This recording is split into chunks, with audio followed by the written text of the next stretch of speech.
નમસ્કાર, હું છું અંજલિ રાવલ અને તમે જોઈ રહ્યા છો ન્યૂ ભારત ન્યૂઝ. બિઝનેસ બુલેટિનમાં આપનું સ્વાગત છે.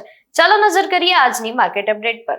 મિડલ ઈસ્ટમાં વધતા તણાવ છતાં ભારતીય શેર બજારમાં આજે તેજીનો માહોલ જોવા મળ્યો છે. સેન્સેક્સમાં 500 થી વધુ પોઈન્ટનો ઉછાળો નોંધાયો હતો, જ્યારે નિફ્ટી પણ મજબૂતી સાથે કારોબાર કરતો જોવા મળ્યો હતો. બજારમાં બેન્કિંગ, ઓટો અને એફએમસીજી સેક્ટરના શેરોમાં ખરીદી જોવા મળી હતી. જોકે બીજી તરફ આંતરરાષ્ટ્રીય બજારમાં ક્રૂડ ઓઇલના ભાવમાં વધારો નોંધાતા રોકાણકારોની ચિંતા યથાવત રહી છે. બજારના નિષ્ણાતોના મતે સ્થાનિક સંસ્થાકીય રોકાણકારોની ખરીદી અને સકારાત્મક વૈશ્વિક સંકેતોના કારણે ભારતીય બજારે સ્થિતિસ્થાપકતા દર્શાવી છે. હવે રોકાણકારોની નજર ક્રૂડ ઓઇલના ભાવ અને મિડલ ઈસ્ટની સ્થિતિ પર ટકેલી છે.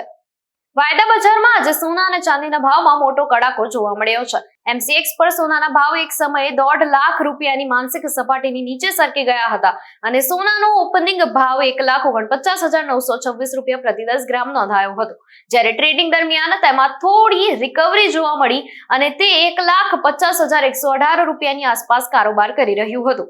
તો બીજી તરફ ચાંદીના વાયદા બજારમાં પણ ભારે વેચવાલી જોવા મળી હતી. ચાંદીનો ઓપનિંગ ભાવ 2,34,009 રૂપિયા પ્રતિ કિલોગ્રામ રહ્યો હતો અને તેમાં એક સમયે 4,528 રૂપિયાનો મોટો ઘટાડો નોંધાયો હતો. નિષ્ણાતોના મતે વૈશ્વિક અનિશ્ચિતતા અને નફા વસૂલીના કારણે કિંમતી ધાતુઓના ભાવ પર દબાણ જોવા મળી રહ્યું છે. રેલવે મુસાફરો માટે મોટા સમાચાર સામે આવ્યા છે. ભારતીય રેલવે આગામી ઓગસ્ટ મહિનાથી લગભગ 40 વર્ષ જૂની પેસેન્જર રિઝર્વેશન સિસ્ટમમાં મોટો ફેરફાર કરવા જઈ રહી છે. નવી એઆઈ આધારિત સ્માર્ટ રિઝર્વેશન સિસ્ટમના અમલ બાદ ટ્રેન ટિકિટ બુકિંગ વધુ ઝડપી અને સરળ બનશે. આ નવી સિસ્ટમ લાખો ટિકિટ બુકિંગને એક સાથે હેન્ડલ કરવાની ક્ષમતા ધરાવશે, જેથી સર્વર પરનો ભાર પણ ઘટશે. સાથે જ વેઇટિંગ ટિકિટ કન્ફર્મ થવાની શક્યતાઓ અંગે એઆઈ આધારિત માહિતી પણ મુસાફરોને મળી શકશે. રેલવેનું માનવું છે કે આ અપગ્રેડ બાદ મુસાફરીને વધુ સારો અને વિશ્વસનીય ટિકિટ બુકિંગનો અનુભવ મળશે.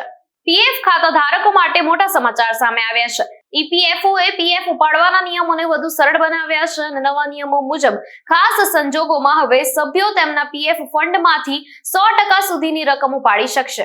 અગાઉ સંપૂર્ણ ઉપાડ માટે ચોક્કસ કારણ દર્શાવવું અને જરૂરી દસ્તાવેજો રજૂ કરવા પડતા હતા, પરંતુ હવે પ્રક્રિયાને સરળ બનાવવામાં આવી છે. ઈપીએફઓનું માનવું છે કે આ બદલાવથી ક્લેમ રિજેક્ટ થવાના કિસ્સામાં ઘટાડો થશે અને સભ્યોને જરૂરિયાતના સમયે ઝડપથી નાણાં મળી શકશે.